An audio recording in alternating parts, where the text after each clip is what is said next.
Hi, Hannah. Hey, Patia. So a few episodes back, I made a recommendation to our listeners, which is the Telepathy Tapes, a podcast that is already quite popular before I listened to it. And we wanted to just sort of address some of the feedback we got to that recommendation. Yeah, we've had a couple of comments. So we recorded that episode before several of the more critical articles came out regarding the telepathy tapes.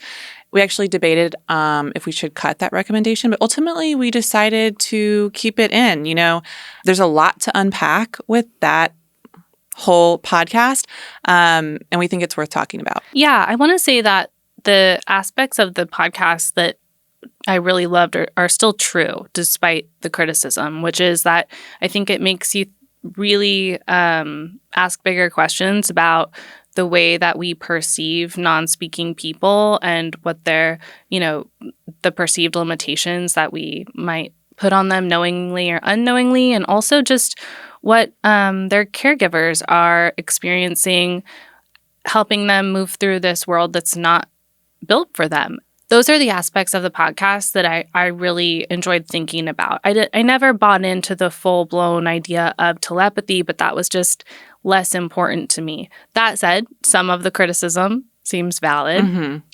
I just hadn't spent a lot of time, honestly, thinking about the lives of non-speaking autistic people and their caregivers or family members and what their lives are like and what that, and so I loved hearing their interview tape. I loved hearing about their lives, about their relationships. I thought it was really compelling. Well, and that's part of it, right? The tape is really compelling. And I think as someone we've made a lot of narrative podcasts together, and it's easy to develop some level of an emotional attachment to the stories you're working on, the people you're interviewing. And, you and I have worked together a long time very closely, but we also worked with additional producers on a past team and on our current team. And that provides you with a real check and balance and can be a gatekeeper of like, okay, what makes sense for the show we're trying to make? And are we getting out over our skis here? Yeah, especially with audio.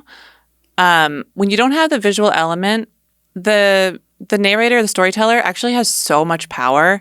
It can be very convincing of their point of view.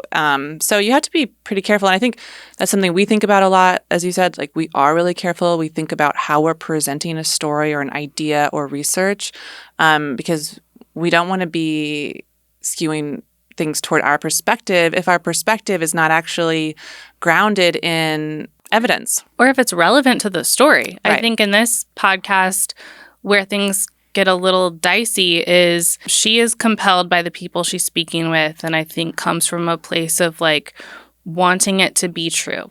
I mean, a lot of people listen, but she basically presents the idea that non-speaking autistic people are telepathic. And then she does these series of experiments that and the way she describes them feels very bulletproof, feels very true. Like, look, this is happening 100%. That's how it comes off.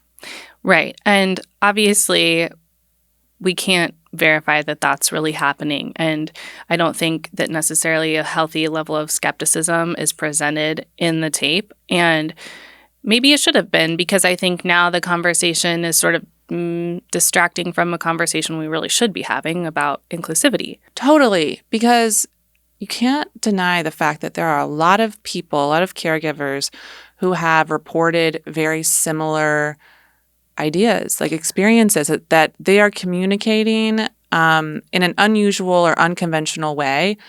What that is, I have no idea, but I do think it's like interesting to hear about, and I wonder what is really going on with their experiences. Yeah, it doesn't shock me to think that someone who is non-speaking has become really has become really in tune with their other senses, or maybe reading someone's lips, or I don't freaking know, but like this idea that that it's telepathy, I'm not sure, but there's something there. There's something there. I want to quickly say, Kai, the host of the Telepathy Tapes, said in a recent article that she now actually sees herself as more of an advocate than a documentarian, and that shift matters. It's advocacy is valuable, but it's different than journalism. Right, and I think in podcasting, there's this sort of hybrid situation happening where it's nonfiction storytelling. And I think it's all okay if you're super clear with listeners what you're doing. Yeah.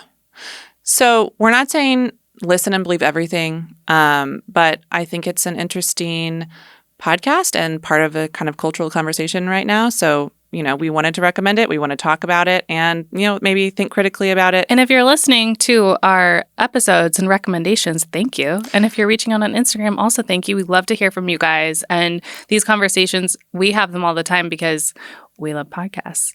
So thanks for reaching out. We appreciate the feedback. Yeah. Give us your feedback, good, bad, whatever it is. We love to hear from you. Or your recs. We'll take your recs.